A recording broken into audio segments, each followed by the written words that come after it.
In the last few weeks, we have gotten a good bit of information about the next Terraria update, 1.4.5. While I already covered the features that are confirmed so far, in this video I wanted to go over the features that I want to see in the update the most, which is exactly what we'll be doing in today's video.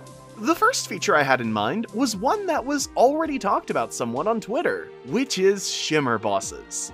While this might be asking for too much, since it would require the bosses to get reworked and new artwork done, it would be a nice addition to Shimmer that would fit in nicely. Ideally, the shimmered version of the bosses would drop special items, like a possible shimmer armor or weapon set. And one thing they could do to save time is make all of the artwork for the shimmer bosses into their Chinese versions, as I think the community would be more than happy being able to see those in the regular Terraria. The next possible feature I'd want to see is bringing back the removed pets and bosses, and adding them to all versions.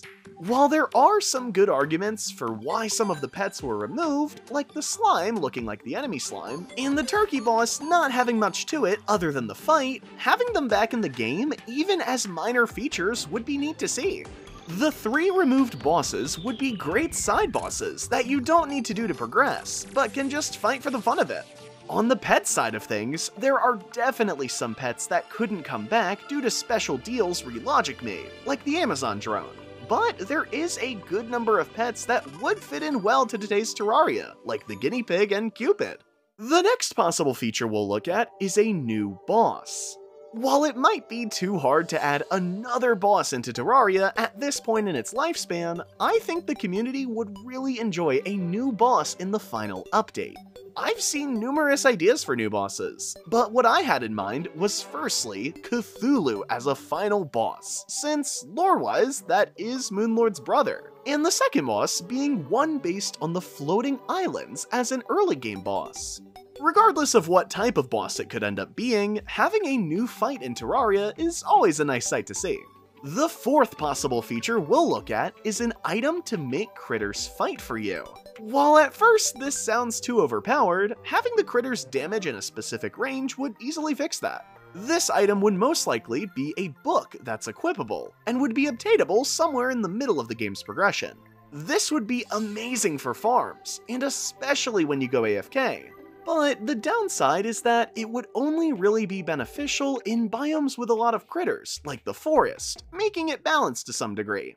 The last feature I'd want to see in this update is a friends list, or some sort of way to make joining each other easier.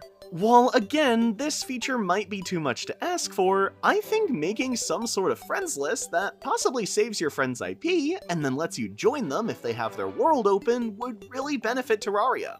This feature could be just like the servers list, but instead of servers, it will auto-connect to your friend's world, or the server they're on. I don't think it would be possible to show the Terraria characters your friend is playing, so I think having you pick a name for your friend and a picture would work out much better.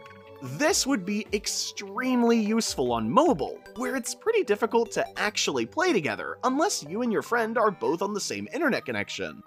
That wraps up all of the features I'd want to see in the 1.4.5 Terraria update. While this is my list of possible features, be sure to let me know what you'd want to see in the comments. Thanks for sticking to the end. Be sure to like and subscribe for Terraria videos like this in the future. And as always, make sure to have a wonderful day.